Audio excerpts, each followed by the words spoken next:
J'ai tout vu au ralenti, drôle comme l'esprit fonctionne. Je volais en arrière, chutant. J'ai aperçu une silhouette floue, puis le plafond, puis mes pieds et le plafond en même temps, puis j'ai heurté le sol. Le haut de mon dos a pris l'impact en premier, un craquement répugnant, puis le noir. Quel putain de cauchemar. Je me suis réveillé difficilement, la tête en feu, tout mon torse irradiant de douleur. Je n'avais aucune idée d'où j'étais. Je suis resté là quelques secondes avant d'essayer d'ouvrir les yeux. En plissant les yeux, je n'ai pu distinguer qu'un plafonnier fluorescent et des dalles de plafond. La lumière était trop forte. J'ai refermé les yeux. Chaque respiration était une agonie. Je voulais crier mais je me suis forcé à rester immobile, essayant de comprendre ce qui se passait. Ma première tentative de bouger la tête s'est avérée être une erreur, une décharge électrique de douleur a parcouru ma colonne vertébrale. Même le fait de décaler mon regard de côté sans bouger ma tête me faisait mal. Puis j'ai entendu des voix. Est-ce cela qui m'avait réveillé? Va-t-il vivre, docteur? Demanda la première voix. Oui, répondit une seconde voix, que je supposais être celle du médecin. Mais quand il se réveillera, c'est la question. Il montrait des signes de reprise plus tôt, puis s'est évanoui de nouveau. Nous devons juste être patients.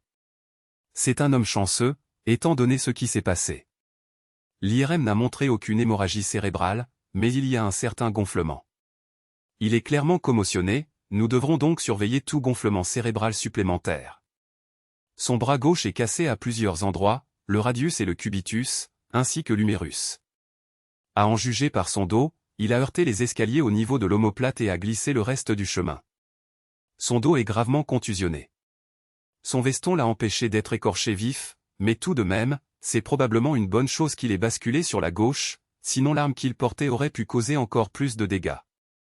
Donc, il aurait pu se fracturer le sacrum ou la hanche, demanda la première voix. Possiblement. Il s'est immobilisé après avoir heurté l'arrière de sa tête. Ça a beaucoup saigné, mais aucune suture n'a été nécessaire. Nous l'avons nettoyé et bandé. J'ai entendu dire qu'il s'était arrêté avec ses pieds toujours sur les escaliers. C'est exact. Il a en fait surfé sur son corps jusqu'à ce que sa tête et ses épaules touchent le bas. Comment il a fait pour ne pas culbuter, je n'en ai aucune idée. Il a dû descendre la majeure partie du chemin en l'air. C'était environ 8 ou 10 marches. Je n'ai pas compté, mais j'aurai besoin des détails pour mon rapport. Une idée de quand nous pourrons lui parler? Pas encore. Bien. La femme est en train d'être examinée. Elle a résisté, ne voulait pas être examinée, mais j'ai vu du sang sur ses doigts. Je voulais recueillir des preuves avant qu'elle n'ait la chance de les laver. Cela me rappelle, poursuivit la première voix, la victime avait 3 longues entailles sur son avant-bras droit. Pouvez-vous me dire la direction des plaies, de la main au coude ou l'inverse? J'ai fermé les yeux et j'ai essayé de calmer ma respiration. Le moniteur cardiaque bipait plus vite que la normale mais n'a pas explosé. J'ai entendu le rideau être tiré en arrière puis j'ai senti quelqu'un tripoter le ruban adhésif sur mon bras. Un instant plus tard, le médecin a répondu, de la main vers le coude, c'est sûr. Ça n'a aucun sens, étant donné la direction de sa chute. Ça a parfaitement du sens si vous le regardez sous un autre angle, rétorqua la première voix. La manche de sa veste droite était remontée et froissée au niveau de son coude, mais j'aurais besoin de la police scientifique pour confirmer. Et, tu penses que je peux avoir une tasse de café en attendant? J'ai quelques appels à passer. Nous avons une cafetière à la station des infirmières. Peux-tu apporter du café à l'officier? 2, ce serait mieux, son partenaire est là. J'ai entendu le rideau se refermer. Alors, qu'est-ce qu'on a? Demanda une nouvelle voix de l'autre côté du rideau. Le premier officier a récapitulé ce que le médecin avait dit. Eh bien, nous avons emmené l'homme et la femme au poste, dit le second officier. Leur récit concorde, mais je n'en crois pas un mot. Ça ne correspond pas aux déclarations des témoins. Quelle chance nous avons eu d'être à quelques pâtés de maison, sur le point de manger un morceau, quand l'appel est arrivé. Les officiers intervenants venaient à peine d'arriver quand nous sommes arrivés. Je suis juste content qu'ils aient vérifié la victime et nous aient laissé une scène intacte pour travailler. Oui, as-tu vu la vidéo? Vidéo? Une fille de l'autre côté du palier montrait à ses parents son nouvel appartement quand tous les cris ont commencé. Ils ont ouvert la porte, téléphone en main, enregistrant, que voit-il? Un grand homme nu et une femme nue debout sur le palier. L'homme crie, ça va te montrer ta place, espèce d'idiote. Ils ne pouvaient pas voir ce que les deux regardaient en bas des escaliers, mais ils ont capté cette partie haut et fort. Je veux dire, c'était explicite, ils venaient manifestement de faire l'amour. Oui, heureusement que les témoins ont vu qui était là, murmura la seconde voix. L'un d'eux a appelé le 911. Quand la première unité est arrivée, la jeune voisine était déjà accroupie à côté de la victime. Elle a pointé du doigt et a dit, c'est le type qui a poussé celui-là. Ne le laissez pas s'échapper. Le type était habillé et descendait les escaliers, il courait. La femme était debout en haut des escaliers, vêtue d'une petite robe et en larmes. Ils ont tous deux raconté des histoires sans mentionner qu'ils étaient nus et qu'ils faisaient l'amour. Selon eux, ils rendaient une visite innocente quand la victime est entrée, les a attaqués, puis s'est enfui et a trébuché sur ses propres pieds. J'étais allongé, assimilant ce que je venais d'entendre, ou du moins autant que mon cerveau commotionné pouvait supporter. Mes pensées étaient lentes, mais une idée a germé, pourrais-je renverser la situation? Serait-il mal de modifier un peu l'histoire? Au diable celui qui m'a poussé. J'aurais pu mourir. Et je suis peut-être encore gravement blessé. Laissez-moi vous ramener 3 semaines en arrière, au moment où j'ai réalisé pour la première fois que quelque chose n'allait pas. Judy, ma femme, était sous la douche. Elle avait laissé son téléphone sur sa coiffeuse. Il a sonné et s'est illuminé. J'y ai jeté un coup d'œil. Salut, ma belle, commençait le message avant que l'écran ne s'éteigne. J'ai tapé son code de connexion et vérifié ses messages récents. Salut, ma belle, je veux un peu de ce sexe torride. Quand dis-tu demain après-midi? Le message venait de Marc, le patron de Judy. Marc était le courtier propriétaire de la franchise immobilière où elle travaillait comme agent de vente. Ce n'était pas la première fois que ma femme avait reçu un message inapproprié de ce connard. Un mois auparavant, Judy était assise sur le canapé quand son téléphone a sonné. Elle a ouvert le message, ignorant que j'étais arrivé derrière elle avec un verre de vin. Tu étais superbe ce matin. Je veux un peu de cet amour dès que nous pourrons y arriver, lisait-on. J'ai failli laisser tomber le vin. J'ai frissonné, mais Judy a rapidement répliqué. Elle a ricané, je parie qu'il écrivait à sa femme encore une fois. Tu sais, son nom est Julie, n'est-ce pas? C'est juste à côté du mien dans ses contacts. Il s'est trompé et m'a déjà envoyé des messages qui lui étaient destinés. Son cou est devenu rouge alors qu'elle tapait sur quelques icônes. Et, espèce de stupide, Robert vient d'arriver au moment où tu m'as envoyé le message que tu voulais pour ta femme. Si tu veux flirter avec elle par SMS, assure-toi de l'envoyer à la bonne personne, d'accord? Je l'ai entendu le mettre sur haut-parleur. Et mec, je suis vraiment désolé, a dit Marc. J'essayais de pimenter un peu les choses avec ma femme, tu sais. Je ne voulais vraiment pas envoyer ça à Judy. J'ai été soulagé. Judy a ricané, pas de problème, Marc. Oh, et je sais que j'étais bien aujourd'hui aussi, mais cette femme est réservée à mon homme, Robert. Elle a raccroché et nous en avons ri, sur le coup et plus tard cette nuit-là quand nous avons fait l'amour.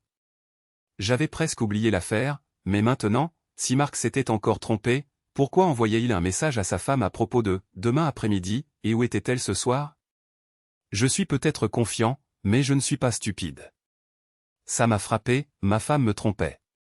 Je pensais que notre relation était solide, mais clairement, ce n'était pas le cas. Judy et moi nous sommes rencontrés quelques mois avant d'obtenir notre diplôme universitaire, tous deux en commerce. Nous nous étions vus au fil des ans, partageant des cours occasionnels, mais nous n'avions pas interagi socialement. J'étais le type intello typique, elle était la bombe. Une fois que nous avons vraiment appris à nous connaître, nous avons eu le coup de foudre. Je n'étais pas socialement inepte, loin de là. J'avais eu ma part de petites amies, mais je n'étais pas le gars musclé et athlétique que l'on verrait normalement avec une bombe. Je mesurais seulement 1,73 mètres et pesais peut-être 66 kg tout mouillé. Pas mal physiquement, selon ma sœur et ses amis, mais certainement pas un étalon. Bien sûr, ma sœur et ses amis n'avaient jamais vu l'intérieur de mon pantalon. J'ai un jour lancé cette réplique à ma sœur Becky quand elle m'a taquiné devant ses amis. Elle leur avait dit que je n'étais pas un étalon et j'ai riposté, eh bien, j'en ai tout autant que ces grands garçons que vous admirez. Ses amis ont ri et moi aussi. Et il s'est avéré que ma prétention n'était pas infondée. Un jour, j'ai entendu Judy dire à Becky, toi et tes amis taquinez ton frère et il vous taquine en retour, mais laissez-moi vous dire, il en a autant que n'importe qui j'ai jamais vu. Becky et ses amis ont rougi, bégayant d'embarras. Mais la taille n'était pas le problème, l'argent l'était. Judy voulait une sécurité financière. Nous nous en sortions, mais nous n'étions pas riches. Elle gagnait assez dans l'immobilier pour couvrir ses dépenses professionnelles et avoir un peu d'argent de poche, mais elle ne pouvait pas subvenir à ses besoins avec les seules commissions. C'est moi qui nous soutenais avec mon emploi de représentant commercial. Après l'obtention de mon diplôme, j'avais décidé de poursuivre mes études en ajoutant la comptabilité à mon diplôme en commerce. Mon objectif était d'obtenir un CPA et un MBA, puis de monter mon propre cabinet. Travailler à temps plein tout en étudiant était un travail de longue haleine. Mon entreprise m'envoyait chaque semaine hors de la ville pour s'occuper de comptes éloignés. Chaque semaine, je voyais un client à Nashville l'après-midi, puis je roulais jusqu'à Shreveport le soir, y passais la nuit, rencontrais le client le matin et rentrais chez moi. Cela signifiait que j'étais parti une nuit par semaine. Maintenant que je soupçonnais un renard dans le poulailler, j'ai commencé à faire plus attention. Marc et sa femme avaient plus de 10 ans de plus que nous, tous deux autour de 40 ans. Ils avaient des jumeaux qui terminaient le lycée et un troisième, étudiant en première année à l'université locale. Judy et moi avions à peine commencé à parler d'avoir des enfants. J'en voulais depuis un moment et après 5 ans ensemble, dont 4 de mariage, j'étais prêt. Nous avions récemment discuté qu'elle arrête la pilule pour commencer à essayer d'avoir un bébé. Maintenant, soudain, j'étais reconnaissant d'avoir attendu. Je réalisais que je n'aurais jamais d'enfant avec Judy. J'attendais avec impatience une soirée intime, c'est pourquoi elle était sous la douche, se préparant. Elle savait que je commençais généralement les choses avec un peu d'affection. Eh bien, sa douche était gâchée. Je n'allais pas la toucher, plus maintenant. Je ne suis pas de ces gars qui tentent une dernière fois avec quelqu'un qui a été infidèle. Je suis allé dans la chambre d'amis où nous gardions l'ordinateur et j'ai commencé à chercher des informations. Quand elle est entrée quelques minutes plus tard, elle était superbe et sentait bon. Elle avait mis du parfum et sa tenue était révélatrice. Elle était magnifique et, pour un court instant, j'ai été tenté de reconsidérer. Puis je me suis souvenu du message. Désolé chérie, pas d'humeur. Une partie de moi te désire, mais je me sens un peu patraque. Mon estomac me joue des tours, ai-je menti? Elle m'a regardé, les yeux écarquillés. Avant qu'elle ne puisse répondre, je me suis levé et je suis passé devant elle en me précipitant vers la salle de bain, faisant comme si je n'avais pas de temps à perdre. Elle a crié pour dire qu'elle allait se coucher et m'a demandé si j'avais besoin de quelque chose. Je lui ai dit que j'avais juste besoin de temps et que je la rejoindrais quand je me sentirais mieux.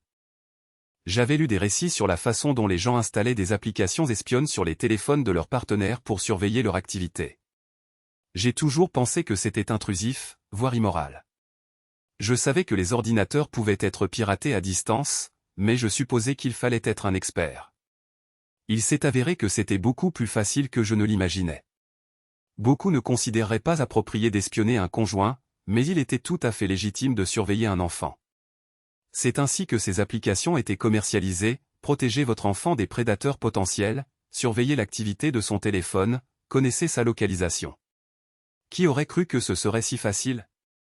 Je détestais les menteurs, mais au cours des prochaines semaines, j'allais moi-même raconter pas mal de mensonges, certains délibérés, certains par omission.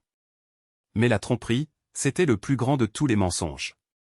Au diable la garce, j'ai décidé que j'étais dans cette affaire pour plus que le court terme. Cette nuit-là, j'ai utilisé mon faux problème d'estomac comme excuse pour me lever plusieurs fois et passer de longues périodes dans la salle de bain au bout du couloir. Lors d'un de ces déplacements, j'ai pris le téléphone de Judy avec moi. J'ai installé l'application espionne et téléchargé ses messages textes. J'étais nouveau dans le monde de la dissimulation, mais Judy avait le sommeil léger, alors je voulais qu'elle s'habitue à ce que je sois souvent hors du lit. De cette façon, elle ne soupçonnerait rien. Ce que j'ai trouvé était pire que ce que j'avais imaginé. Marc n'était pas seulement un excellent vendeur immobilier, c'était un vrai obsédé. Les agents immobiliers sont constamment à l'intérieur et à l'EXT. Herrieur du bureau, ils pouvaient donc s'éclipser sans que leurs collègues ne le remarquent, et ils le faisaient, au moins quelques fois par semaine. Ils flirtaient souvent au téléphone et s'envoyaient fréquemment des messages.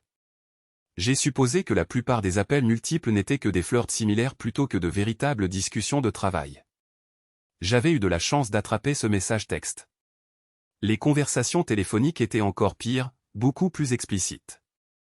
J'ai fait plusieurs copies d'une conversation particulière parce qu'elle était détaillée et fournissait une preuve irréfutable de leur relation. Je n'en avais pas seulement besoin pour la procédure de divorce, je voulais que Judy n'ait aucune issue, aucun moyen de le nier. Marc, passons du temps ensemble dans ton appartement ce jeudi, quand Robert sera hors de la ville. Judy, j'adore quand les choses deviennent excitantes quand nous sommes chez toi, mais arrête d'appeler Robert par des noms. Je t'ai dit que c'est irrespectueux. Marc a ri et a commencé à dire quelque chose. Judy, et je te l'ai déjà dit, Robert est tout aussi capable que toi, sinon plus. Tu es juste plus intense et j'apprécie cette intensité, c'est pourquoi je reviens toujours. Robert préfère une approche plus douce, mais parfois, je veux quelque chose de plus rude. Marc, oui, tu réagis clairement quand les choses deviennent intenses. Judy, Julie aimait ça aussi, mais maintenant elle dit que tu es trop sauvage et elle préfère être en contrôle. Marc, je suppose que Robert n'est pas aussi intense que tu aimes. Judy, ton approche énergique est ce que je désire de temps en temps, peut-être quelques fois par semaine, mais le côté plus doux des choses est génial aussi. Je ne devrais pas me plaindre. Robert peut être intense quand il veut l'être, mais si je commence à me sentir mal à l'aise, il s'arrête. Toi, tu continues jusqu'à ce que tu aies fini. Ça peut être écrasant, mais j'apprécie ça. Judy, je suis follement amoureuse de Robert, mais parfois j'ai juste besoin de ces sessions sauvages. Il a un bel équilibre de tendresse et d'intensité, et il ne me pousse jamais trop loin. Judy, et si tu l'appelles cocu une fois de plus, tu ne me verras pas cette semaine, du moins pas de cette façon. Tu devras te tourner vers ta femme si tu veux que les choses deviennent intenses. Marc a gémi, je déteste les préservatifs. Eh bien, c'est ça ou pas de sexe, a rétorqué Judy. Et juste au cas où l'un d'eux craque, je garde des douches spermicides à portée de main. Peur que mes nageurs soient meilleurs que ceux de Robert? Marc a ri. Belle esquive là, Judy a ri. Non, mais je ne peux pas prendre le risque. Marc a souri en coin, tous les bébés se ressemblent.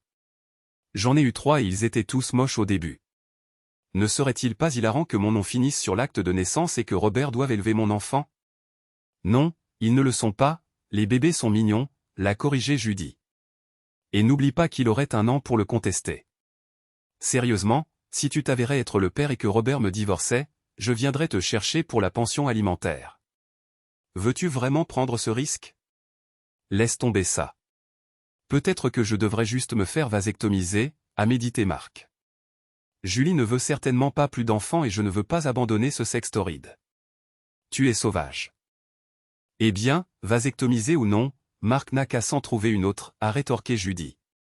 Cette conversation pourrait ne pas tenir devant un tribunal, car au moins une partie doit être consciente d'être enregistrée, mais je m'en fichais. Je voulais une preuve indéniable que Judy me trompait. Je savais qu'elle essaierait de me peindre comme le méchant auprès de nos amis et de notre famille, affirmant que l'affaire n'était que dans ma tête ou qu'elle ne s'était produite qu'une ou 2 fois. Elle me ferait passer pour déraisonnable, refusant de pardonner une petite indiscrétion. Ces 3 dernières semaines à recueillir des preuves avaient drainé tout l'amour qui me restait pour ma femme. Une fois que j'ai eu la confirmation, j'ai commencé à planifier ma sortie. D'abord, j'ai remboursé toutes nos dettes. Mes prêts étudiants étaient importants, ceux de Judy étaient mineurs, mais j'ai d'abord réglé les miens. Nous avions toujours été prudents avec les cartes de crédit, nos voitures étaient payées et nous avions même commencé à économiser pour une maison.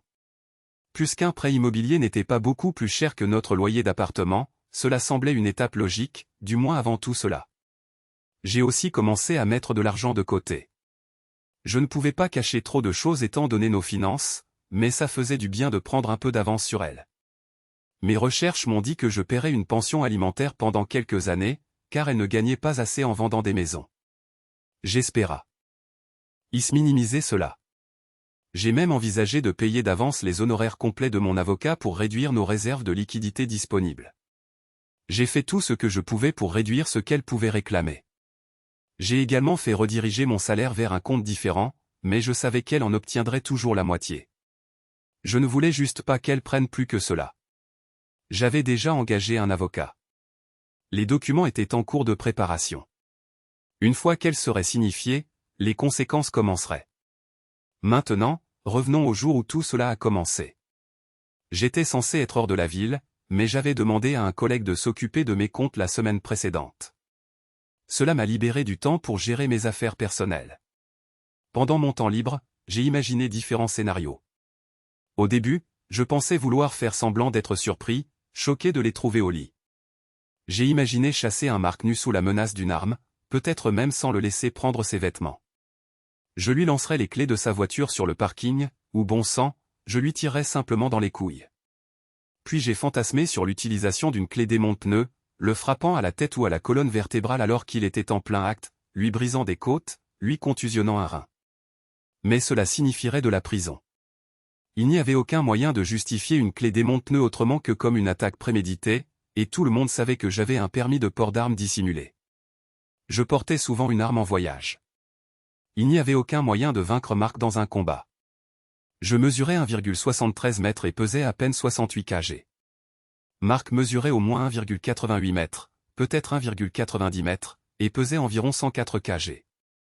Il se vantait toujours de peser encore le même poids que lorsqu'il jouait au football universitaire.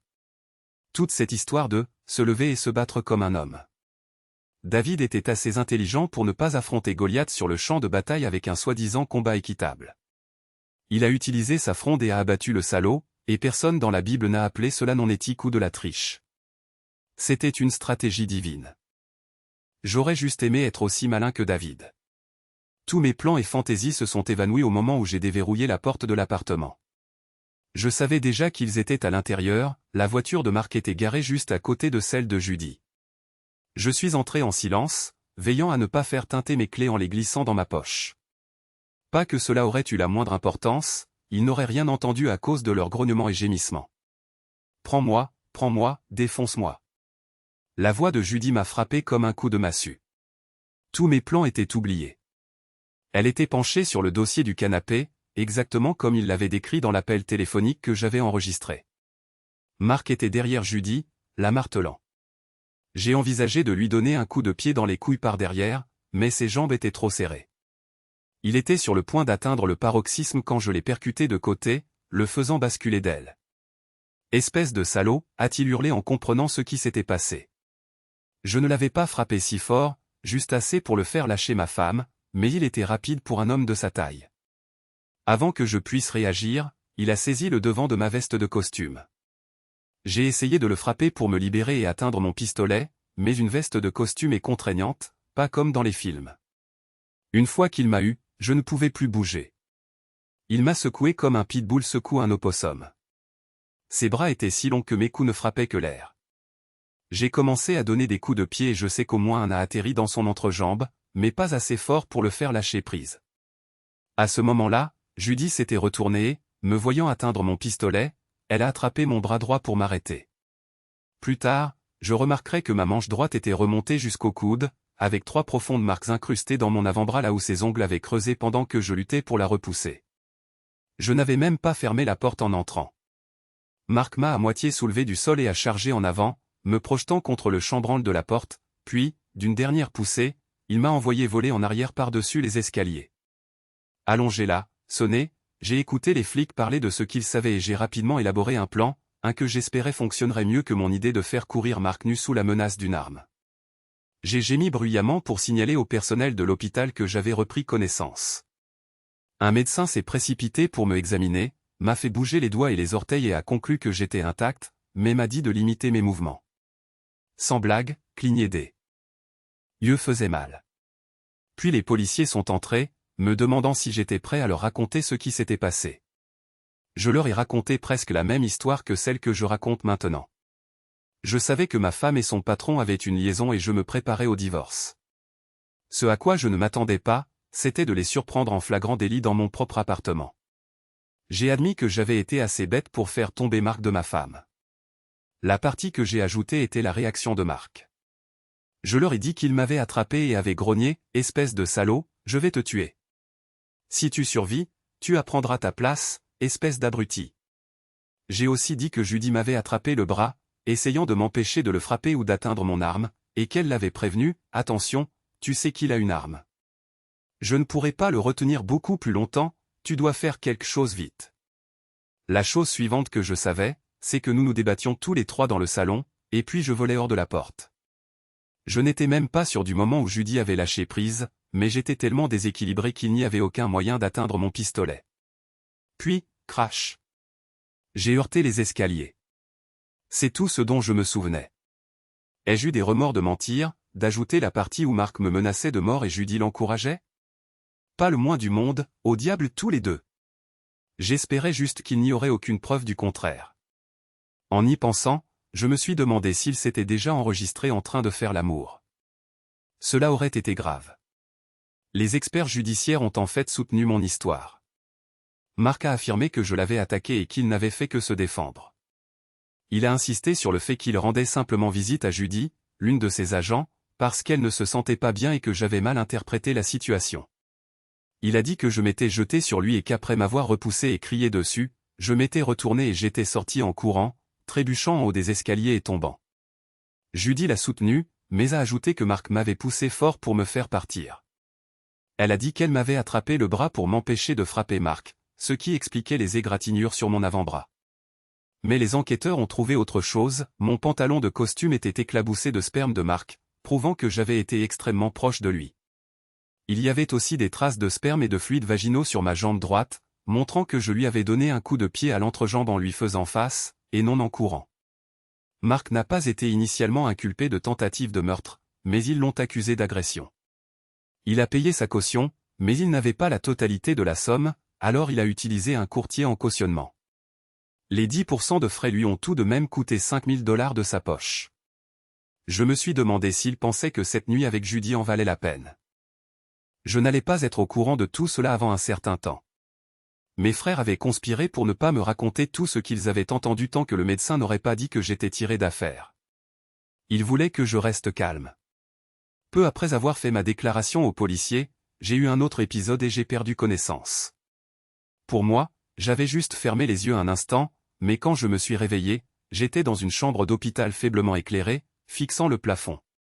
Allongé là pendant un moment, j'ai rejoué ma conversation avec les policiers dans ma tête. J'avais déjà décidé comment je répondrais à ma femme infidèle et à Marc si jamais je les revoyais. Ils n'étaient plus seulement des tricheurs, ils voulaient ma mort, et je les traiterais en conséquence. Juste avant de m'évanouir, j'avais prévu de tirer sur Marc s'il s'approchait de moi à nouveau. Je prétendrais que je pensais qu'il revenait pour finir le travail. Bon, j'aime fantasmer sur des choses qui n'arriveront jamais. Une infirmière était dans la pièce quand j'ai bougé, mais je n'ai pas remarqué l'autre personne avant qu'elle ne s'approche. C'était Judy. J'ai immédiatement commencé à crier « Faites-la sortir !» Elle a essayé de me tuer. « Faites-la sortir !» Un de mes frères s'est précipité pour voir ce qui se passait. Judy avait l'air choquée, les larmes lui montant aux yeux. « Non, non, non » a-t-elle gémi. « Je ne t'ai pas fait de mal. Je t'aime. Tu as aidé cet enfoiré à me jeter dans les escaliers » ai-je crié. Ils ont rapidement fait sortir Judy, ses sanglots résonnant dans le couloir. Bon, j'étais un peu un salaud. Une partie de moi voulait lui parler, l'entendre essayer d'expliquer pourquoi elle avait si désespérément besoin d'un sexe brutal qu'elle l'avait cherché ailleurs au lieu de simplement me parler. Si elle avait voulu des jeux de rôle intenses, j'aurais été ravi d'y consentir, mais la tromperie, c'était impardonnable. Les médecins m'ont gardé à l'hôpital sous étroite observation pendant une semaine à cause de ma commotion cérébrale. Ils craignaient que si j'étais libéré trop tôt, mon cerveau ne commence à enfler de manière inattendue. Mes deux frères me rendaient visite régulièrement et ont même campé dans ma chambre les 2 premiers jours. Ils pouvaient à peine croire ce que je leur racontais sur Judy. Finalement, j'ai murmuré à Jen, j'ai exagéré son rôle dans le fait d'aider cet enfoiré à essayer de me tuer. Je peux toujours revenir en arrière plus tard, mais pour l'instant, je veux que la sorcière souffre. Elle a triché, elle a détruit notre mariage et ma confiance. Dis à Dave ce que j'ai dit. J'étais paranoïaque à propos des enregistrements, alors je refusais de dire quoi que ce soit à voix haute quand d'autres étaient là. Jen a trouvé cette partie amusante. Le jour de ma sortie, je lui ai donné les détails de la façon dont j'avais mis sur écoute le téléphone de Judy. Si tu veux, ai-je ajouté, tu peux lui dire que je suis blessé et en colère, mais que je lui parlerai quand je serai assez fort. Donne un peu d'espoir à la sorcière, tout comme elle m'a donné un peu d'espoir pour un avenir heureux avant de le briser. J'étais furieux, mais j'aimais toujours la sorcière. Cela rendait la trahison encore plus douloureuse. L'une des rares visiteuses que j'ai autorisées était Julie, la femme de Marc. Elle est venue dès qu'elle a appris que j'étais réveillé, environ un jour après l'incident. Bien sûr, elle avait déjà entendu des bribes de ce qui s'était passé. Lorsque des accusations sont déposées, les témoignages et les preuves ne sont pas immédiatement publics, mais la nouvelle se répand. Elle voulait savoir pourquoi Mark avait été arrêté pour mon agression. Comme vous pouvez l'imaginer, Mark n'avait pas été très loquace. Il lui avait servi le même mensonge qu'à la police, il rendait visite à l'une de ses agents quand son mari est rentré inopinément. Judy était en robe de chambre et j'ai tiré des conclusions hâtives, imaginant le pire. Je l'ai attaqué, nous nous sommes bousculés et j'ai fini par tomber dans les escaliers. Il était accusé de m'avoir poussé, mais il jurait être innocent. Je trouvais son histoire ridicule. De toute évidence, il n'avait aucune idée qu'il y avait des preuves vidéo, ou peut-être espérait-il simplement qu'aucune preuve médico-légale ne ferait surface. Les voisins n'ont pas encore été interrogés, n'est-ce pas, lui ai-je demandé. Julie a secoué la tête. Mark dit que vous affirmeriez qu'il avait une liaison avec Judy, mais que tout était innocent. Et vous croyez ça, ai-je demandé. Pas une seconde, a-t-elle répondu. Ce que je veux savoir, c'est, avez-vous des preuves? J'ai un contrat de mariage. Si je peux prouver qu'il a triché, j'obtiens 70% de nos biens communs. Laissez-moi un peu, ai-je dit, je compte le poursuivre en justice pour ce qui lui restera après son procès pénal. Elle a souri. À ce point-là, Vous n'avez aucune idée, lui ai-je dit. Vous devez contacter un avocat et demander le divorce immédiatement pour bloquer votre part des biens avant qu'il ne les draine pour sa défense. J'ai un enregistrement audio de leur discussion sur leur liaison, plus des copies de SMS incriminants. Mais il y a plus, a-t-elle demandé. Une vidéo de Mark et Judy debout, nus, sur le palier de mon appartement, juste après qu'il m'ait jeté dans les escaliers. Les yeux de Julie se sont écarquillés. Pas possible. Si, ai-je confirmé. Et si cela ne suffit pas, les vêtements que je portais pourraient contenir des preuves. Difficile de croire que je pourrais me bagarrer avec un homme nu qui venait d'éjaculer partout et ne pas avoir de transfert d'ADN, n'est-ce pas? Julie avait l'air stupéfaite. Vous avez tout ça? J'ai hoché la tête. Et je sais que Mark aime le sexe brutal. Cela l'a convaincue immédiatement, n'est-ce pas? Elle a dégluti difficilement. Oui, absolument. Je vais voir mon avocat dès que je partirai d'ici. S'il vous plaît, aidez-moi à rassembler le reste de ces preuves dès que possible. Je le ferai, a-t-elle promis. Julie, ai-je ajouté, je ne pense pas que Mark ou Judy réalisent à quel point les preuves sont accablantes contre eux. Ils ont raconté un mensonge et s'y tiennent. Ils affirment que j'ai mal jugé la situation et que j'ai surréagi, et c'est ce qui m'a blessé. Je suis prêt à parier que Mark est en ce moment même en train de faire autant de contrôle des dégâts que possible. Il pourrait cacher de l'argent, mais d'après ce que je comprends, vous pouvez le récupérer. J'espère que vous pourrez faire en sorte que tout ce qu'il perd au profit du courtier en cautionnement soit prélevé sur sa part et non sur la vôtre. Elle m'a fait un câlin et m'a souhaité bonne chance avant de partir. Je l'avais déjà rencontrée aux fêtes de Mark pour ses agents, à Noël, à d'autres fêtes. Elle était gentille. Elle ne méritait pas la tempête qui s'annonçait pour elle. Moi non plus. Le lendemain de ma sortie de l'hôpital, j'étais assis au camp de pêche de ma famille. Je prévoyais de prendre autant de congés maladie que possible, puis d'épuiser mes jours de vacances. Mon patron connaissait la situation et m'a dit qu'il travaillait à un moyen pour moi de travailler à distance quelques heures par jour pendant que je me rétablissais et de percevoir mon salaire habituel. J'ai réfléchi à la façon dont j'avais menti et transformé leur tromperie en crime. Puis j'ai reconsidéré, était-ce vraiment un mensonge? J'ai bien fait une chute en arrière dans un escalier, et ce n'était pas dû à ma propre maladresse. J'ai été poussé avec force. Peut-être que Mark voulait seulement m'écarter pour pouvoir enfiler son pantalon sans se faire tirer dessus, mais je m'en fichais vraiment. J'allais viser la jugulaire, ou ses couilles. Ce matin-là, j'étais occupé. J'ai annulé notre carte de crédit, laissant à Judy la moitié du solde, pas grand-chose puisque j'avais remboursé nos dettes. J'avais attendu pour ne pas me dévoiler trop tôt. Maintenant, il était temps de finir. Je devrais peut-être payer plus tard, mais pour l'instant, je rendais les choses aussi inconfortables que possible pour Judy. Le loyer et les services publics étaient couverts, mais je ne fournirais pas un sou pour sa nourriture ou son essence tant que le tribunal ne m'y aurait pas obligé. Julie, la femme de Mark, avait agi rapidement. Malgré qu'elle soupçonnait qu'il pourrait essayer de cacher de l'argent, Mark croyait apparemment que sa version des faits était suffisante et qu'il n'avait rien à craindre. Il me dépeignait comme un mari jaloux qui laissait son imagination s'emballer. Julie a pris ses 70% des liquidités disponibles et a bloqué leur compte d'investissement.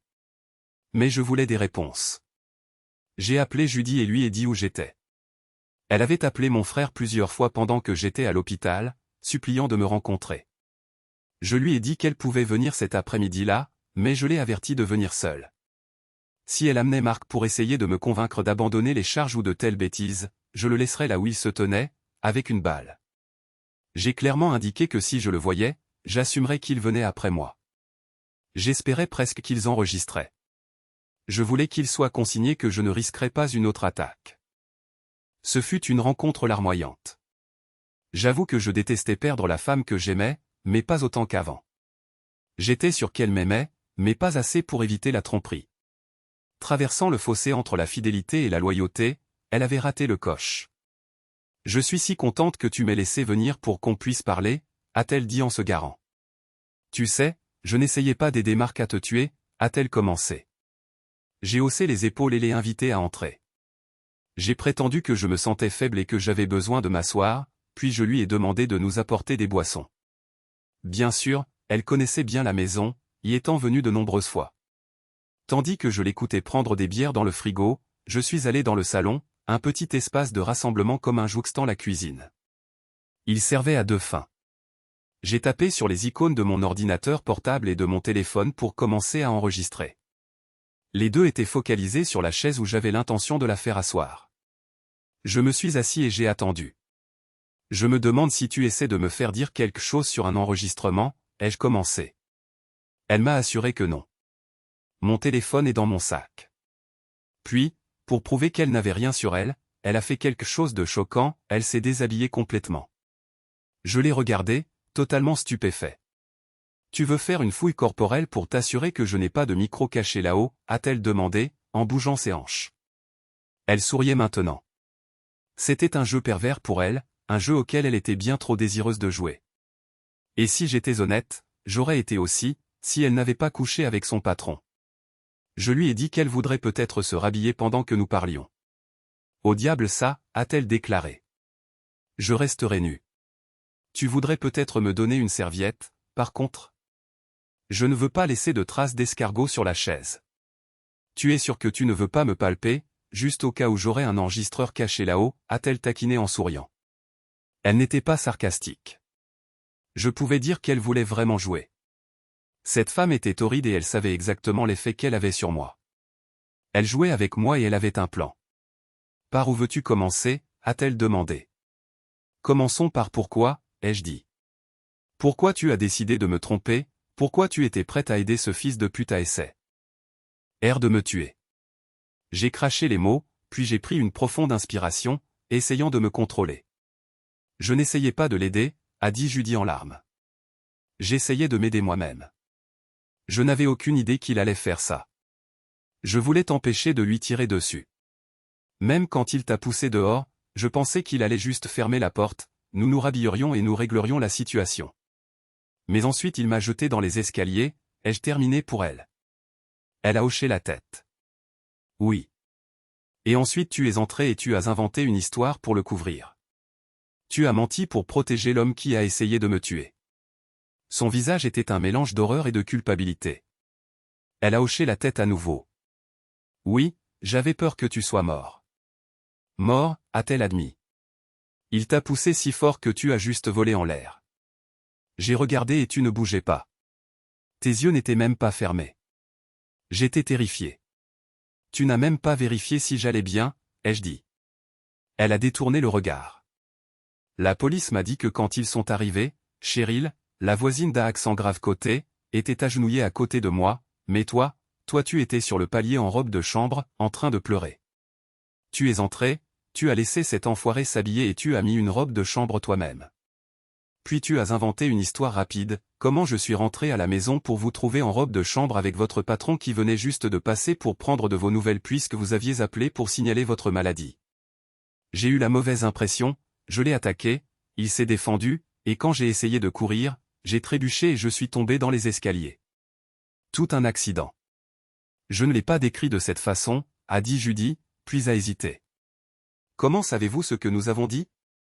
Parce que les flics m'ont interrogé, ai-je répondu. 2 personnes ont raconté une histoire et j'en ai raconté une autre. J'avais une blessure à la tête, alors ils voulaient s'assurer que je n'avais pas mal interprété les choses. Et pourtant, ils n'ont inculpé Marc que d'agression, pas de tentative de meurtre. Je me demande pourquoi. Je l'ai regardé attentivement. Dis-moi pourquoi tu as menti. Pourquoi l'as-tu soutenu? J'avais peur, a lâché Judy. Je ne savais même pas si tu étais en vie. Marc m'a dit que si tu avais une blessure à la tête, tu ne te souviendrais peut-être pas de ce qui s'était passé. Nous avons entendu les sirènes et je n'ai pas eu le temps de m'habiller. Je n'avais que ma robe de chambre, alors nous avons inventé une histoire rapide et nous nous y sommes tenus. Marc pensait qu'il pourrait s'en sortir, et s'il le faisait, j'allais dire que toi et moi nous nous étions disputés et que tu avais trébuché. Son histoire avait des trous de la taille de cratères. Elle n'a même pas mentionné que Cheryl et ses parents l'avaient vue, elle et Marc, nus sur le palier avant l'attaque. Tu étais prête à aller aussi loin pour le couvrir, ai-je demandé, dégoûté. Elle a hoché la tête. Il a dit qu'il se rattraperait, mais si la vérité éclatait, il perdrait tout et nous irions tous les deux en prison. Lui pour t'avoir jeté dans les escaliers et moi pour l'avoir couvert. Elle a sangloté. Si tu étais en vie, ce serait ta parole contre la nôtre. Nous ne faisions rien, alors nous devions maintenir le mensonge. Même après avoir découvert que tu irais bien, Marc n'arrêtait pas de dire que tu aurais peut-être une amnésie. Tu te souviens de tout, n'est-ce pas? Chaque détail, j'ai hoché la tête. Et vous parliez de lui perdant la majeure partie de son argent à cause du contrat de mariage avec sa femme, n'est-ce pas? Tu sais que je lui ai déjà dit ce que j'ai vu. Elle a besoin de preuves pour invoquer le contrat de mariage. Ma seule parole ne suffit pas, Judy a hésité. Marc m'a demandé de te dire qu'il te paierait si tu changes ton histoire. 50 000 $, 25 000 chacun. Nous pouvons l'utiliser pour des conseils. Je quitterai mon travail, nous pourrons nous remettre ensemble. J'ai cligné des yeux, incrédule. Puis j'ai craché, tu penses vraiment que je le couvrirai un jour? Il n'y a aucun moyen qu'il obtienne ce genre d'argent sans que sa femme le sache. Tu sais qu'elle surveille ses finances. Il ne pourra pas acheter une barre de chocolat sans qu'elle le sache. Il l'a déjà dans un compte secret, a murmuré Judy. Il cachait de l'argent dans un compte offshore pendant des années à la Royal Bank des îles Caïmans. Il a utilisé le nom et le numéro de sécurité sociale de son fils aîné pour y cacher de l'argent. Il appelle ça son fonds de retraite. Il dit qu'il nous en donnera une partie. Tout ce que tu as à faire, c'est changer ton histoire. J'ai commencé à ricaner. Tu ne vois pas tous les trous dans ton histoire? D'abord, il faudrait que je mente sur ce qui s'est passé. Tu pourrais dire que tu étais confus. Peut-être que Marc te fonçait jus. Te dessus et que tu as paniqué, suggéra Judy, la voix empreinte de désespoir. J'ai secoué la tête. Penses-tu vraiment qu'il nous paierait un centime une fois que j'aurais changé mon histoire? Il se foutrait de ma gueule en voyant qu'il m'a encore eu. D'abord il m'a cocufié et maintenant je serais un cocu idiot qui a changé son histoire. Il le sait, et toi aussi. On ne me croirait jamais si je changeais mon histoire plus tard. De plus, pourquoi diable t'avouerait-il qu'il cache de l'argent depuis des années? Il n'est pas si bête, dis-je. Il sait que tu es crédule et espère que je le suis aussi. Si c'était vrai, il garderait ça totalement secret et ne le dirait même pas à sa propre mère. Judy me regarda comme si une lumière s'allumait. Puis elle secoua la tête. Je suis sûr que nous pouvons lui faire confiance. Je lui ai dit qu'avant même d'envisager quelque chose comme ça, il faudrait que je voie le virement bancaire, y compris les numéros de routage et de compte, ainsi que le nom de la banque, prouvant que le compte existe. Alors, je pourrais envisager de le laisser partir pour 100 000 $. D'accord, maintenant pour la deuxième partie, dis-je. Pourquoi as-tu laissé ce type s'immiscer dans ton intimité, pour commencer? Que ai-je fait pour mériter ça? Plus à ces hommes pour toi, n'est-ce pas? Elle eut les larmes aux yeux. Depuis combien de temps sais-tu? Quand l'as-tu découvert?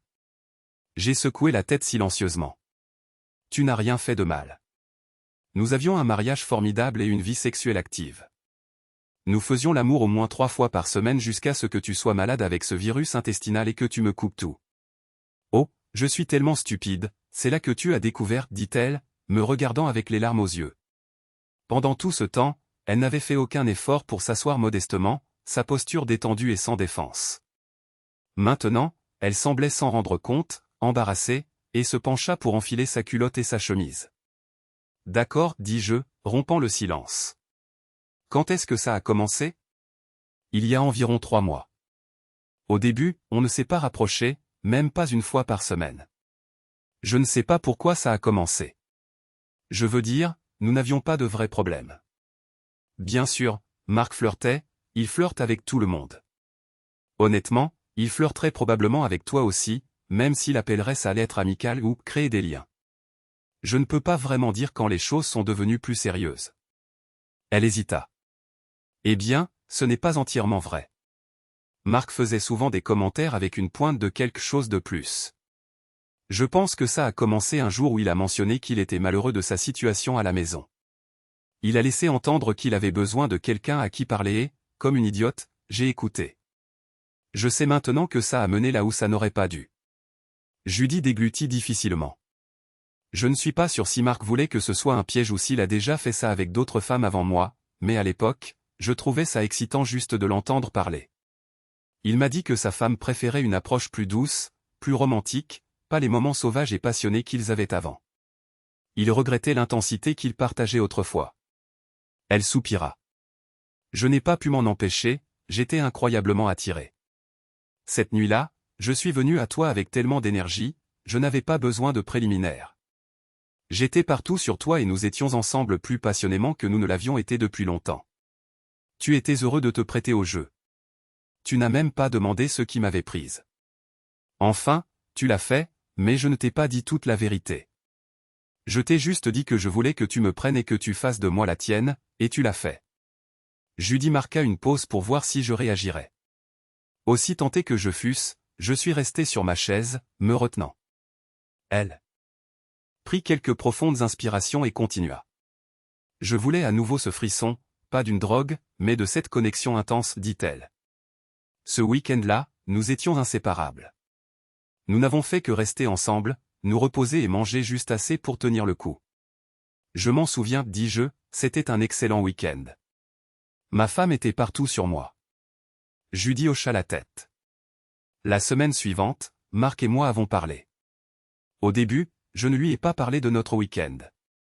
Il a mentionné qu'il voulait une séance intense tandis que Julie préférait que le reste soit plus tendre et affectueux. J'étais tellement attiré que j'ai fait ce que je n'aurais jamais cru faire. J'ai parlé de nous étant ensemble. Je lui ai dit que nous avions passé un week-end incroyable. Elle soupira de nouveau. Cette semaine-là, toi et moi étions ensemble presque tous les soirs. Tout était bien, mais rien n'égalait l'intensité de ce week-end précédent. Marc a dit qu'il pouvait me donner ce genre d'intensité. N'importe quand. Et tu l'as cru, dis-je sèchement. Judy esquissa un sourire triste. J'ai ri au début, mais après quelques jours, j'ai commencé à me demander s'il le pouvait vraiment. Je voulais tellement ce genre d'expérience. Plus j'y pensais, plus j'en avais envie. Jusque-là, Marc et moi n'avions fait que partager des histoires sans jamais dépasser les limites. Mais finalement, un jour, après que Marc m'ait pratiquement supplié, j'ai cédé et l'ai laissé essayer de me satisfaire. Ce fut ma chute. Sa voix était plus calme maintenant. Marc ne fait pas l'amour, il se donne à fond ou ne fait rien. Après la première fois, je me fichais de ce qu'il aimait. Je ne l'ai pas embrassé, je n'ai rien fait de plus, je l'ai juste laissé me prendre. Il était implacable. Il n'y avait aucune affection dans ce que nous faisions. Et tu as aimé ça, dis-je. Judy hocha la tête. Oui, c'était chaud. J'étais comme une droguée, avoua-t-elle en larmes.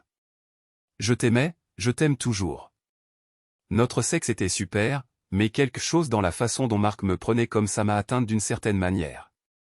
Avec lui, je pouvais me dissocier de la réalité et entrer dans un monde imaginaire où je pouvais laisser Marc m'utiliser. J'avais souvent mal quand il avait fini, mais ce n'était pas suffisant pour m'arrêter. Quelque chose que je pouvais faire avec quelqu'un que j'aimais et qui m'aimait. Que tu aimais, demandai-je. Tu te souviens de cette soirée où tu étais assise sur le canapé et où tu as reçu un SMS disant que tu avais l'air bien et que Marc voulait te percer? Judy hocha la tête. Tu as bien couvert tes arrières. J'ai pensé que c'était une erreur qui aurait dû être un signal d'alarme. Tu as failli te faire prendre. Si tu avais arrêté de le voir, je n'aurais peut-être jamais su. J'aurais pu être le pauvre idiot inconscient que Marc disait que j'étais. Elle se hérissa. Je déteste ce mot. Mais tu as aimé l'idée. Tu adorais me tromper parce que tu as continué à le faire malgré le risque, tu as délibérément continué à me tromper jusqu'à ce que je te prenne. Elle secoua la tête en signe de déni. Eh bien, j'espère que tu t'amuseras avec lui, dis-je doucement. Habille-toi et pars, notre temps est écoulé. Elle parut choquée que je la renvoie si brusquement. Ne peux-tu pas me reprendre? Refaire de moi la tienne, plaida-t-elle. Serre-moi fort et ne me lâche pas, s'il te plaît, ne me renvoie pas, supplia-t-elle. Je me penchai, ramassai son pantalon jeté et le lui tendis. Il n'y a rien à reprendre, tu t'es donné à lui, dis-je simplement. Sans un mot de plus, elle enfila son pantalon, ramassa ses chaussures et son sac à main et sortit. Elle resta un instant, puis, prenant son temps, enfila ses chaussures. Je pouvais dire qu'elle espérait que je la rappellerais. Je suis tellement désolé, Robert, dit-elle avant de monter dans sa voiture et de partir. J'ai éteint les enregistrements du téléphone portable et de l'ordinateur portable. J'en ai fait une copie de chaque et j'ai ensuite envoyé les fichiers sur le cloud pour les sauvegarder. J'ai sorti une carte de mon portefeuille. Quand l'appel fut décroché, j'ai dit, Sergent Bergen, c'est Robert Leblanc, le gars qui a été jeté dans les escaliers la semaine dernière. J'ai une vidéo que vous pourriez trouver très intéressante. Pendant que je faisais des copies de la vidéo, mon téléphone m'a alerté que Judy passait un appel. J'étais occupé et n'ai pas écouté à ce moment-là, mais l'appel avait été enregistré automatiquement. Je rentre juste de ma rencontre avec Robert, dit Judy. Il n'y a rien de mal avec sa mémoire, il se souvient de chaque détail de ce qui s'est passé, même des détails que j'ai oubliés. Je suis contente que tu ne sois pas venu avec moi comme tu le voulais. Je suis sûr qu'il t'aurait tiré dessus sur le champ. Il ne prend aucun risque. Ce n'était pas une bonne idée pour moi non plus de penser à enregistrer la conversation. Je suis contente de ne pas avoir essayé comme tu le voulais. Il m'a tout de suite démasqué. Je me suis déshabillé pour lui montrer que je n'avais pas de micro sur moi. Je n'arrivais pas à y croire. J'étais assise là, complètement nue, et à part me regarder quelquefois, il a ignoré mon corps. Il est tellement en colère. Je l'ai même supplié de me prendre au lit et de me reprendre. Quel idiot, se moqua Marc. C'est un idiot, pas même prêt à essayer de reprendre sa femme. Trop mauviette même pour le sexe de vengeance. Le bon côté, c'est qu'il n'a aucune preuve concrète pour l'adultère, corrigea Judy. Oui, il va falloir se calmer pour l'instant. Je suis sûr que ma femme me fait suivre. Elle a besoin de preuves pour me ruiner dans un divorce. Les enfants sont presque adultes, mais elle obtiendrait quand même 70% de tout ce que nous avons, y compris l'entreprise, plus une pension. Son père nous a forcés à signer le contrat de mariage avant de financer notre projet d'entreprise. C'est peut-être la fin de notre aime. Ariage de toute façon, juste d'après ce que le cocu lui a dit. Mais je pourrais m'en sortir avec un partage 50-50e et pas de pension alimentaire. Je devrais lui donner la maison, mais je garderai au moins le courtage, je pourrais encore gagner ma vie. Tu sais, je ne gagne pas assez pour subvenir à mes besoins si Robert divorce de moi, dit Judy. Même avec une pension alimentaire. J'espère juste qu'il s'en remettra. Je suis prête à tout pour le garder, thérapie, porter une ceinture de chasteté, un accord post-nuptial, tout ce qu'il faut. Pourquoi se casser la tête avec ça, se moqua Marc. Je t'enverrai des ventes pour te maintenir à flot. Il faudra que ça reste discret pour ne pas énerver les autres agents. Tu devras juste renoncer à ce genre de sexe comme tu l'as fait jusqu'à présent. Peut-être un coup de temps en temps pour un petit extra, mais pas maintenant, pas tant que je n'aurai pas réglé mes problèmes avec Julie. La première chose à laquelle il faut penser, c'est de se sortir de cette accusation d'agression. Qu'a dit le cocu à propos de prendre l'argent pour dire qu'il avait trébuché? Il a dit et pas question. Il pourrait accepter 100 000 $, mais il doit d'abord voir le virement, y compris le numéro de routage et tout. Il croit que tu mens à propos du compte et dit que tu ne paierais de toute façon pas, dit Judy. Eh bien, il a probablement raison sur ce point. S'il était assez stupide pour contredire sa déclaration et venait me tendre la main, je pourrais lui cracher dessus, Marc rit. Je pourrais obtenir l'argent et lui donner 225 000 $ d'avance. Je l'enregistrerai cependant, puis je l'accuserai de me faire chanter s'il demandait plus. 100 000 $? Laisse tomber. Je pourrais le faire tuer pour bien moins cher. Si tu dis encore quelque chose comme ça, j'irai me confesser à la police moi-même, dit Judy. Et juste au cas où tu aurais les mêmes idées pour te débarrasser de moi, je vais faire une confession vidéo et la donner à quelques personnes. Je te le dis tout de suite, si Robert ne fait que se sentir étourdi, tombe de son quai tout seul et se noie, je te dénoncerai. Tu ne le menaceras plus. Et, dit Mark en faisant rapidement marche arrière. Je disais juste des bêtises, je ne ferai jamais une chose pareille. Je ne pensais pas que Judy était assez crédule pour le croire. J'allais être sur mes gardes. J'ai également fait un enregistrement de cette conversation. J'avais rendez-vous avec Bergen plus tard, il est venu au camp car ce n'était pas loin de la ville. J'ai commencé à me demander si Mark avait vraiment un compte secret, mais pourquoi diable le dirait-il à qui que ce soit? Peut-être qu'il a juste ouvert la bouche et l'a révélé à Judy sans réfléchir, comme il l'a fait à propos de me faire tuer. Bergen fut impressionné par la vidéo de ma conversation avec Judy. Je pouvais voir qu'il était impressionné par son corps, bien qu'il n'ait pas commenté cela. Il le remettrait au procureur adjoint qui travaillait sur l'affaire. C'est la cerise sur le gâteau. Nous avons reçu les premiers résultats médico-légaux. Tu avais des éclaboussures de sperme et de sécrétions vaginales sur ton pantalon et une tache sur ta jambe droite. Nous devrons comparer cela avec leur ADN avant le procès, bien sûr, mais qui d'autre cela pourrait-il être? Nous avons également examiné le canapé et le tapis où tu as dit qu'ils avaient eu des relations sexuelles. Effectivement, nous avons trouvé des éclaboussures correspondantes, même quelques-unes vers la porte. Je suppose que pendant que vous vous bousculiez, il a un peu dégoûté et pendant qu'il luttait avec toi, ça s'est répandu. Le bon côté, c'est que ça montre que vous vous êtes affrontés à 12 pieds de la porte. Cela, plus les 3 pieds de là jusqu'en haut des escaliers, soutient davantage ton histoire. Je suis sûr que nous allons requalifier les accusations contre lui en tentative de meurtre. Ta femme pourrait également être inculpée.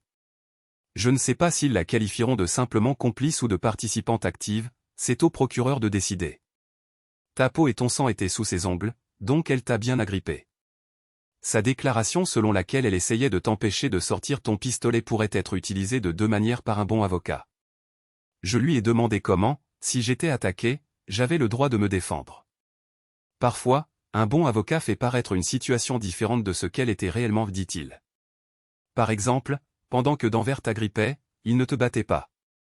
C'est un grand homme qui t'aurait probablement tabassé jusqu'à la pulpe, mais il n'avait pas d'arme. Tu ne pouvais pas savoir qu'il pourrait te jeter dans les escaliers. Son dire qu'il allait te tuer te ferait penser que ta vie était en danger. Bien sûr, il va nier avoir dit quoi que ce soit de tel. Dans ces cas-là, cela dépend du jury, mais puisque tu ne lui as pas tiré dessus, cette partie n'a pas d'importance. Il ne peut pas dire qu'il avait peur pour sa vie parce que tu avais une arme et qu'il t'a jeté dans les escaliers pour se défendre. Mais ne sois pas surpris si son avocat tente quelque chose comme ça, j'ai vu des tentatives folles pour semer le doute. J'ai reçu un appel de mon beau-père ce soir-là. Il avait appris que j'avais été blessé mais que j'étais sorti de l'hôpital. Il s'est excusé de ne pas être venu à l'hôpital pendant que j'y étais. Lui et ma belle-mère étaient en croisière depuis 10 jours. Leur vol de retour venait d'arriver et ils étaient maintenant sur la route pour rentrer chez eux. Nous n'avions pas pu joindre Judy. Nous avions 3 messages quand nous avons rallumé nos téléphones. Le premier disait que tu étais tombé dans les escaliers et risquais de mourir. Un autre, plus tard, disait que tu irais bien. Et le dernier disait que tu étais sorti de l'hôpital et que nous allions bien. Bill, je déteste que tu la prennes de cette façon, mais ces messages ne te racontent pas toute l'histoire, dis-je. J'aimais cet homme, lui et sa femme avaient été bons avec moi. Je ne suis pas tombé dans les escaliers, j'ai été poussé, pratiquement jeté. Le patron de Judy a essayé de me tuer. Je les ai surpris en train de faire l'amour dans mon salon. Dire qu'il était choqué serait un euphémisme, ça va être un désastre. Je l'ai entendu rapporter ce que j'avais dit à Sandy, ma belle-mère. Je pouvais l'entendre pousser un cri. Écoute, tu dois parler avec Judy et entendre sa version. Inutile de dire que je ne suis pas à la maison. Quelques instants plus tard, nous avons raccroché. J'avais besoin de faire avancer les choses. J'ai appelé mon avocat dès le lendemain matin pour vérifier l'état des papiers du divorce. Les papiers étaient prêts à être signifiés à Judy. Il avait juste besoin de savoir où elle se trouvait. L'huissier avait appelé l'agence immobilière et vérifié mon appartement, mais Judy n'était ni à l'un ni à l'autre endroit. Bergen a appelé pour dire qu'ils avaient arrêté Mark et Judy dès qu'ils sont arrivés au travail ce matin-là. Il avait apporté les fichiers audio et vidéo que je lui avais fournis au procureur adjoint la veille au soir. Le procureur était apparemment resté tard et avait fait déposer toutes les accusations. L'assistant du procureur voulait me voir dans son bureau. Je me suis demandé pourquoi. Bergen est venu avec moi. Il s'est avéré qu'il voulait me mettre en garde contre le fait de parler du pot de vin pour changer mon histoire. Il a dit que cela pourrait être interprété d'une manière qui pourrait compliquer les choses légalement. Mais de toute façon, avec les preuves qui s'accumulaient, il y avait peu de chances que Mark et Judy s'en sortent indemnes. Comme si j'étais prêt à être soudoyé si le prix était bon. Je l'ai assuré que Denver n'avait pas assez d'argent pour me soudoyer ou me faire transiger. Je voulais les informations bancaires pour pouvoir les transmettre à Julie Denver. Je lui ai dit que j'avais déjà appelé Julie pour lui parler du prétendu compte secret et qu'elle allait demander à son avocat d'examiner la question. Cela le satisfit, mais il me fit quand même rédiger une déclaration à cet effet. Écoute, il vaut mieux laisser l'enquête à d'autres, tu ne veux pas avoir d'ennui. Nous ne pouvons pas utiliser les enregistrements audio ou toute information obtenue illégalement pour faire avancer une enquête. C'est ce qu'on appelle le fruit de l'arbre empoisonné. Mais tu as beaucoup de bonnes choses en vidéo et c'est légal parce que tu en fais partie. Mark Denver fut accusé de tentative de meurtre et Judy fut accusée de complicité après les faits. Le procureur ne pensait pas qu'il pourrait retenir les accusations d'agression dans son cas, mais il ne voulait pas non plus la laisser s'en tirer à bon compte. Avec une accusation de complicité après les faits, elle ne pouvait écoper de plus de $500 d'amende ou de 5 ans de prison. Je trouvais ça ridicule, 5 cents contre 5 ans. Bergen rit et dit que la loi est parfois tordue. Denver allait probablement tomber, le procureur suggéra qu'il ferait pression sur Judy si elle témoignait contre Mark. C'était la seule satisfaction que j'obtiendrais, au moins Judy ne s'en sortirait pas complètement. Je détestais vraiment la voir trop souffrir, peu importe à quel point je détestais ce qu'elle m'avait fait. J'ai appelé mon avocat pour lui dire où se trouvait Judy. Elle serait signifiée dès sa libération.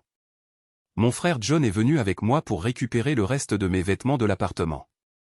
Mes vêtements, mon ordinateur de bureau et quelques pistolets que j'avais enfermés dans le coffre-fort. C'était à peu près tout ce que je voulais de la maison. J'ai regardé autour de moi, tout le reste me rappellerait trop Judy et la vie que nous avions construite ensemble, aussi courte qu'elle fut.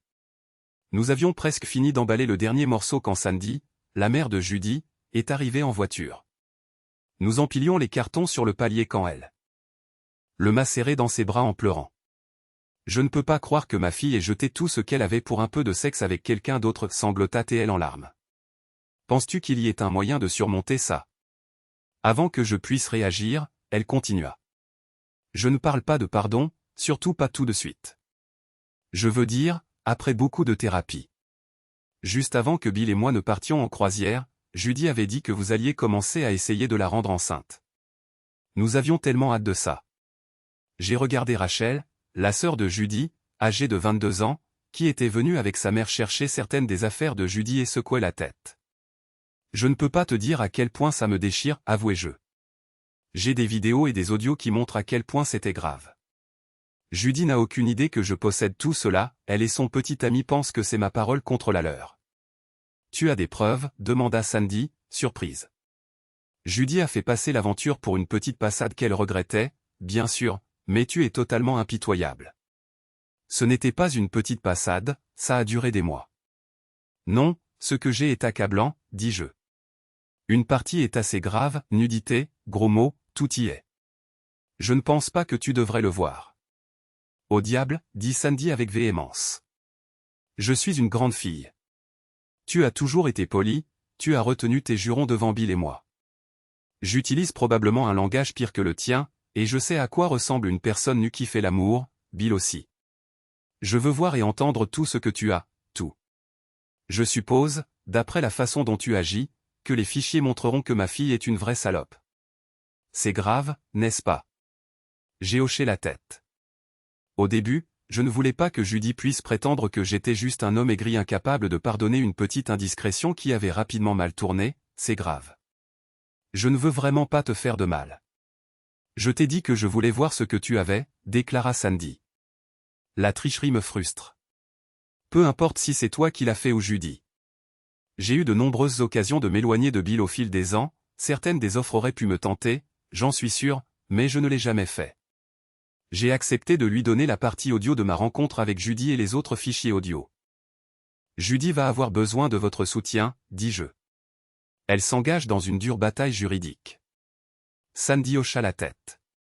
Nous la soutenons, mais cela ne signifie pas que nous approuverons ce qu'elle a fait, dit Sandy. Je leur ai dit que je déménageais et que Judy pouvait rester, mais Sandy a dit que Judy vivrait avec eux pour le moment, à l'insistance de Rachel. Elle est allée emballer quelques vêtements de Judy. Quelle situation, proposa Rachel. Je suis d'accord, dis-je. Tu n'en connais qu'une partie. J'avais 17 ans quand toi et Judy vous êtes mis ensemble. Je sortais avec un gars de l'équipe de football, sans aucune relation physique, juste des rendez-vous. Maman a fait tout un plat de la façon dont Judy avait décroché le gros lot, elle avait trouvé un homme formidable qui la soutiendrait pour toujours, quelqu'un comme papa. Tu n'étais pas grand et beau, mais tu avais un physique agréable et tu étais attirant à ta manière, quelqu'un sur qui une fille pouvait compter pour l'aimer, intelligent et loyal. J'ai ri. Tu me fais passer pour un border collie. Rachel sourit. Tu sais ce que je veux dire.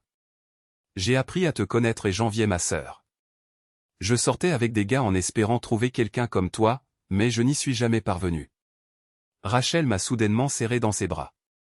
Je vais juste le dire, si ma sœur est assez folle pour te laisser partir, je te veux. Je t'aime depuis longtemps. Je veux juste que tu saches que je suis là. Je ne savais vraiment pas comment réagir, rien de tout cela n'était idéal. J'ai serré Rachel dans mes bras et lui ai dit que j'appréciais son affection.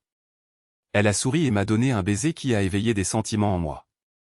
Les 3 femmes de la famille de Judy avaient cet effet sur moi. J'ai dit à Rachel que Judy n'avait pas nécessairement à quitter l'appartement, je vivrais au camp de pêche de ma famille en dehors de la ville. Rachel secoua la tête. Maman est en colère, elle dit que Judy a gâché quelque chose de bien et veut qu'elle rentre à la maison pour qu'elle puisse lui dire exactement à quel point elle a foiré. Je pense qu'elle veut aussi la surveiller. J'ai proposé que Judy reste avec moi si elle en avait besoin, mais maman a rejeté cette idée, a dit Rachel. Elle m'a dit que je viens juste d'obtenir mon diplôme et que je n'ai pas besoin d'être encombré par Judy. Maman n'arrête pas de dire que je dois trouver ma propre voie et vivre avec les décisions que je prends, elle l'a répété une centaine de fois. JN a commencé à transporter mes affaires à la voiture. Le m'aide. Sin m'avait mis en garde contre les activités intenses, alors il faisait tout le travail de levage. Mon plâtre n'aidait pas non plus. J'ai ton numéro et je sais où est ton camp de pêche, dit Rachel avec un sourire. Prépare-toi pour moi. Elle se pencha et murmura, j'espère que tu seras bientôt prêt pour un peu d'effort. Et, mon gars. J'ai entendu derrière moi. C'était Cheryl, la femme d'en face sur le palier. Je vois que tu es debout et que tu bouges, dit-elle en jetant un coup d'œil au carton. J'espère que tu n'essaies pas de porter quoi que ce soit. Tu sais que tu n'es pas censé faire de levage, tu as eu une assez mauvaise commotion cérébrale, tu n'as pas besoin de l'aggraver. Comment saviez-vous à quel point j'étais blessé et quelles étaient les consignes de mon médecin, demandai-je. Je tiens à vous remercier de m'avoir aidé quand je me suis blessé. J'ai entendu dire que vous étiez là, en train de me vérifier. Cheryl sortit son badge de son haut de blouse. Je travaille aux soins intensifs dans le couloir juste au coin de l'endroit où vous étiez. Je fais principalement du cardiaque, pas du neuro. Gray, l'infirmière qui s'est occupée de vous la plupart du temps, était ma colocataire à l'école d'infirmière. Je vous ai gardé à l'œil. Le médecin a dit que je n'avais qu'un léger gonflement. Eh bien, c'est comme dire que vous avez eu une petite crise cardiaque ou que vous étiez un peu enceinte, rit Cheryl. J'ai regardé votre dossier et nous, les infirmières, partageons les informations sur l'unité. Vous avez eu une blessure significative, vous devez y aller doucement. Ce n'est pas parce qu'ils disent 7 à 10 jours que vous devriez forcer. Mon conseil, faites-en un minimum. Je savais qu'elle était infirmière, mais pas les détails. Judy et moi l'avions invitée plusieurs fois et elle avait partagé des bribes de sa vie personnelle. Je l'aimais bien. Je lui ai dit que mon frère faisait tout le transport et le chargement, je ne faisais que emballer mes vêtements. Je la remerciais encore de m'avoir sauvé la vie. Elle renifla. J'étais terrifié, à vrai dire. Je ne fais pas de neuro, mais j'étais formé. J'avais peur que vous ayez la nuque brisée. Les fractures cervicales peuvent arrêter la respiration. Si vous aviez cessé de respirer, j'aurais eu un mal fou à faire de la réanimation cardio-pulmonaire dans la position où vous étiez. J'ai juste desserré votre cravate, ouvert le haut de votre chemise et vérifié vos yeux. À l'envers comme ça n'aidait pas votre pression crânienne, mais il n'y avait rien que je puisse faire. Je n'avais rien pour stabiliser votre cou, donc vous déplacer était hors de question. J'étais juste contente que vous ne commenciez pas à vous réveiller et à vous débattre avant l'arrivée de l'ambulance. Avez-vous toujours la vidéo que vous avez prise, demandai-je. Elle a dit que sa mère avait pris toutes les photos et vidéos, mais qu'elle en avait des copies. Elle a demandé mon numéro de téléphone pour pouvoir tout me transmettre. J'ai regardé la vidéo et Rachel l'a regardée aussi. Il n'y avait aucun doute sur ce qu'il faisait. Judy va être furieuse quand je lui raconterai avoir vu son air d'avoir été épercé, ricana Rachel. Cheryl sourit. Je suppose que tu es la sœur de Judy. Tu lui ressembles. Nous sommes restés là un instant, puis Cheryl m'a serré dans ses bras en me murmurant à l'oreille, tu as mon numéro maintenant. Appelle-moi quand tu veux parler à quelqu'un. Prends soin de toi, Robert. Fais tout doucement et facilement, pas d'effort. Elle se retourna et se dirigea vers son appartement. Je n'étais pas sûr si elle avait mis un peu de déhanchement supplémentaire dans sa démarche ou si c'était juste mon imagination. John était amusé tandis que nous partions.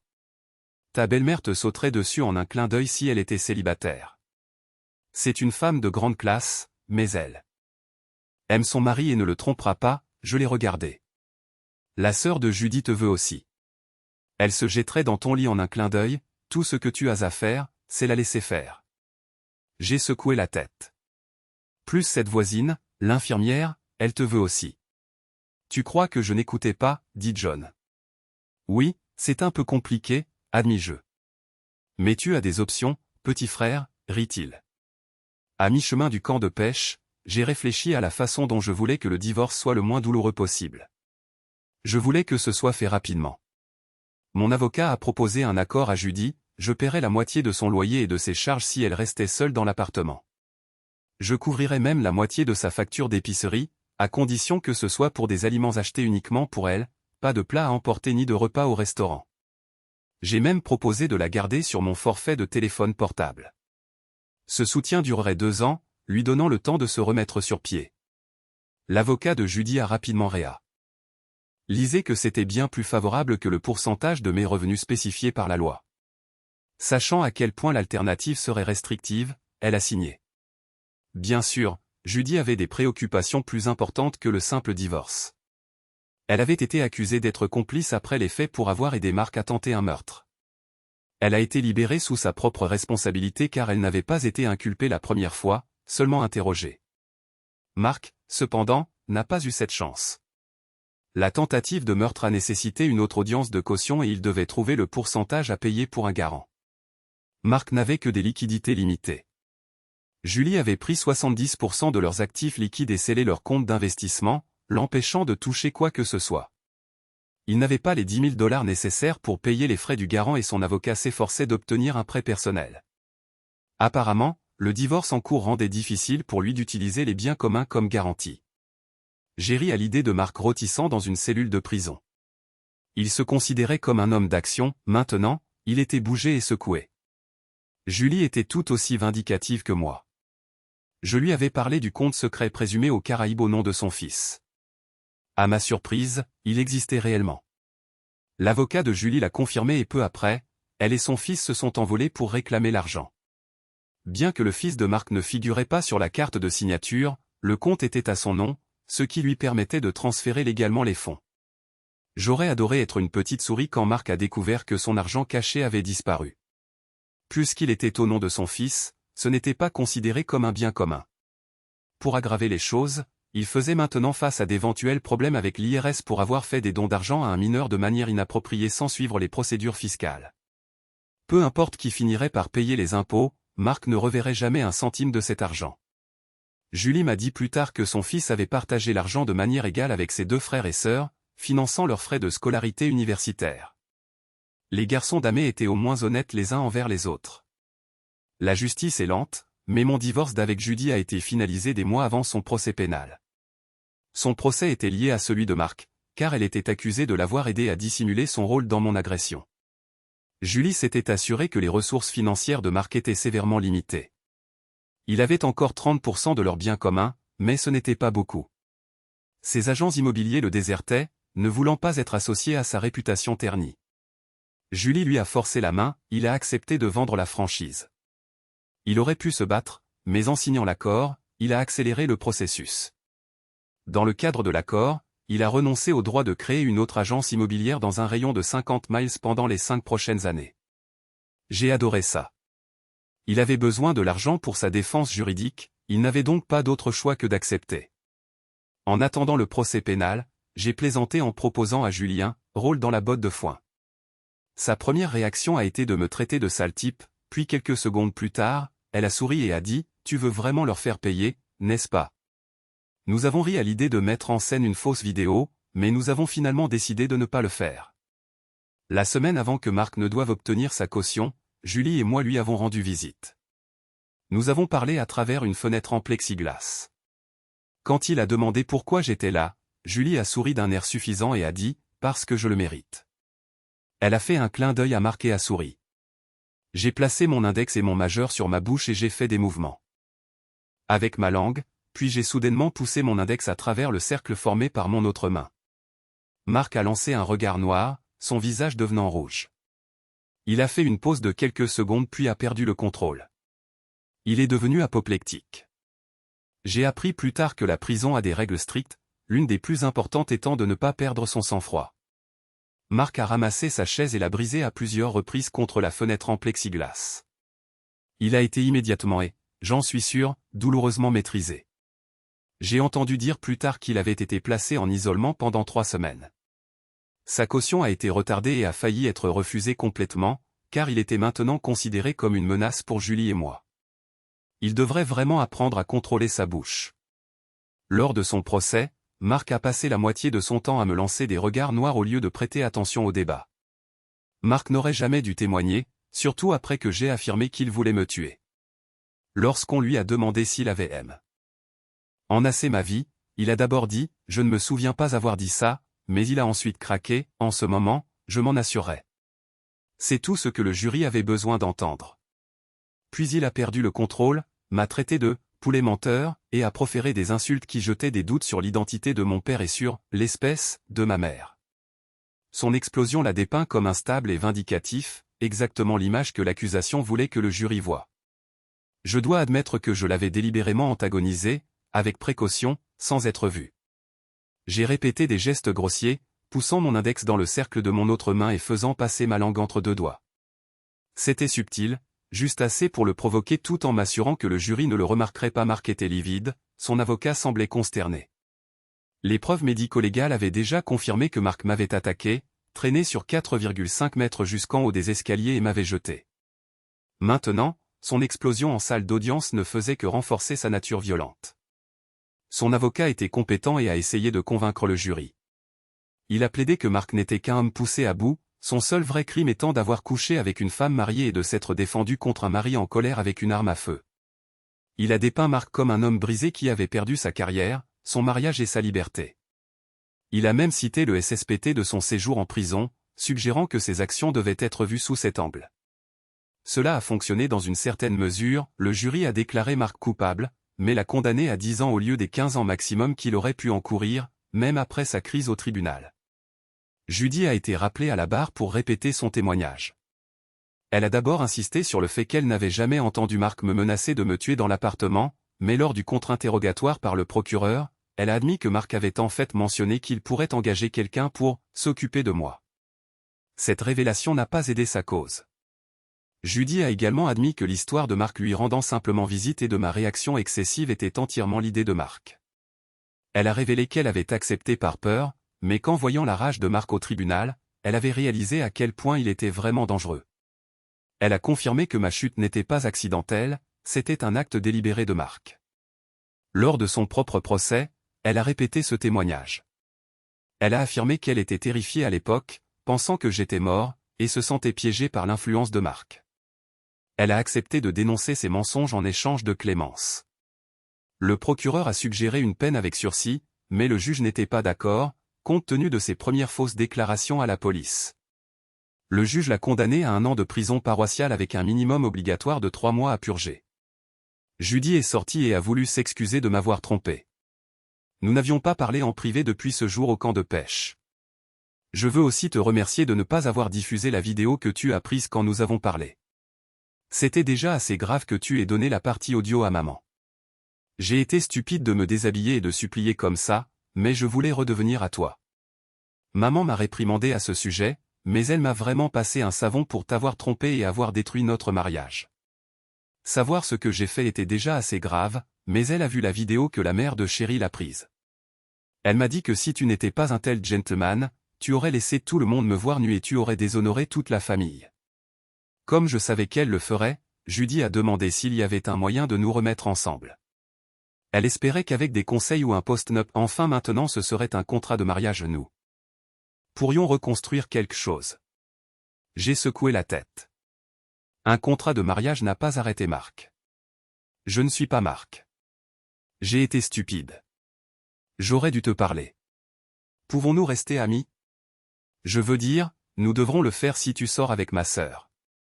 Rachel m'a dit qu'elle voulait être avec toi un jour. Je lui ai dit que j'avais aussi écarté cette idée. Judy est partie après m'avoir souhaité bonne chance et avoir dit qu'elle espérait que je lui pardonnerais un jour. Bien que j'aimais Rachel et toute sa famille, il n'y avait aucune chance que cela fonctionne. Cela ne ferait que causer des frictions dans la famille tôt ou tard, et même si j'étais toujours blessé par le manque de respect, je ne voulais pas nuire davantage à leur famille. Je me suis demandé comment Marc gérait la vie en prison. J'ai ri à cette pensée. Je parie qu'il s'est bagarré 1 ou 2 fois. Julie a mentionné qu'elle allait lui rendre visite avec ses garçons. Comme 2 d'entre eux avaient moins de 18 ans, elle devait les accompagner. Elle a dit en plaisantant qu'elle voulait lui demander est-ce. Il faisait des fellations à ses codétenus, quand les garçons ne pouvaient pas entendre, bien sûr. Quelques mois plus tard, j'ai eu des nouvelles de Marc. Il avait été transféré dans une nouvelle unité après avoir passé du temps en isolement. Je n'avais aucune idée de ce qu'il avait fait, mais apparemment son attitude ne lui avait pas valu de faveur. Il a été retrouvé inconscient dans un coin de la salle de douche, clairement battu. Il avait été frappé à plusieurs reprises à l'aine et la plupart de ses articles de toilette avaient été insérés de force dans son rectum. Une barre de savon entière est entrée en premier, suivie de sa brosse à dents et d'un tube de dentifrice. Une fois ces objets déplacés, il est devenu évident qu'il avait été sodomisé. Je lui ai envoyé une carte de vœux avec un smiley. Si vous pensez que j'ai payé quelqu'un pour le faire, eh bien, vous avez absolument raison.